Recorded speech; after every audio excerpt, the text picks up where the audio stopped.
मेरी माता की उम्र मेरी उम्र की दोगुनी है और मेरे भाई से 20 वर्ष बड़ी है। जब मैं पैदा हुआ था तब मेरा भाई 5 वर्ष का था। मेरी बहन मेरी माता से 24 वर्ष छोटी है। मेरी बहन मुझसे क्या है ये बताना है। तो बेसिकली यहाँ पर चार लोगों की बात की जा रही है। एक मदर है, एक उसकी डॉटर है और दो उसके बेटे हैं। अब कंडीशन क्या है कि ये मदर हो गई, ये इसके दोनों बेटे हो गए, S1 S2 और ये एक डॉटर है। ओके। कंडीशन क्या है कि मेरी माता की उम्र मेरी उम्र की दोगुनी है। तो हम S1 की उम्र मान लेते हैं x। तो माता की उम्र कितनी हो जाएगी 2x। अब बोले जा रहा है कि वह मेरे भाई से 20 वर्ष बड़ी है। मतलब माता अगर 20 वर्ष बड़ी है तो जो पुत्र होगा वो माता से कितना होगा, 20 वर्ष छोटा होगा माता की उम्र से। और चौथी कंडीशन में बोला जा रहा है, थर्ड कंडीशन में, कि जो मेरी बहन है ना वो 24 वर्ष छोटी है मेरी माता से। तो 2x माइनस के 24 हो जाएगा।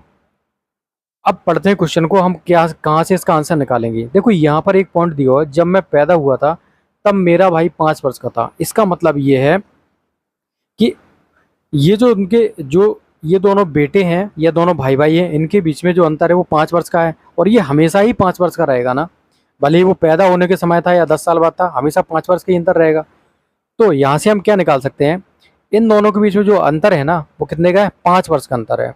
तो एक्स सॉरी बड़ा भाई कौन सा होगा, ये 2x माइनस के 20 वाला। तो 2x माइनस के 20 माइनस के x इज इक्वल टू कितना हो जाएगा, 5। तो इन दोनों भाइयों के बीच में अंतर जो है वो कितना है, 5 वर्ष का है। यहाँ से x बराबर कितना आ जाएगा, 25। अब x की वैल्यू हम लोग निकाल चुके हैं। तो एक बेटी की उम्र तो हो गई 25 साल, और इसकी कितनी उम्र जाएगी, 25 दूनी 50 माइनस के 20, मतलब कितना हो गया, 30 साल का।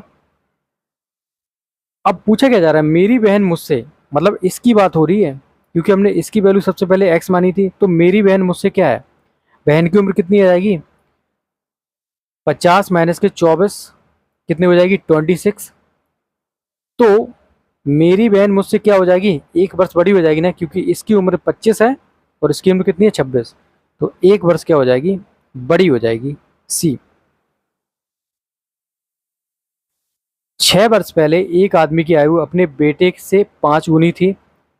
ठीक है। 10 वर्ष बाद उसकी आयु अपने बेटे से 3 गुनी हो जाएगी। उसके बेटे की वर्तमान आयु क्या है। 6 वर्ष पहले की बात हो रही है। 6 वर्ष पहले 6 वर्ष पहले की बात हो रही है। एक आदमी की जो आयु थी अपने बेटे की आयु की 5 गुनी थी।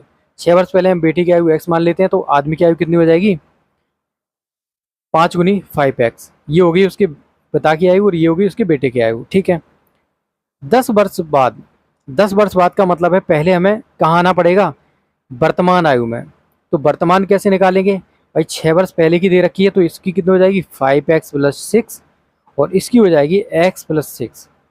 अब लगाएंगे 10 वर्ष बाद। 10 वर्ष बाद कितनी हो जाएगी, 5x प्लस 16 बराबर x प्लस 16 क्या हो जाएगी, उसकी जो पिता की आयु है, मतलब उसकी जो आयु है वो बेटे की आयु की 3 गुनी हो जाएगी ये। तो 5x plus 16 is equal to 3x plus के 48। यहाँ से 2x इज इक्वल टू कितना आ जाएगा, ये 16 दे रखा है 32, and x is equal to हो जाएगा 16।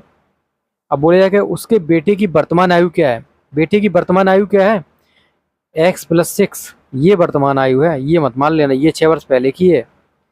तो x की वैल्यू 16 और 6, ये कितना हो जाएगा, 22। तो बेटे की जो वर्तमान आयु हो जाएगी वो हो जाएगी 22 ईयर्स।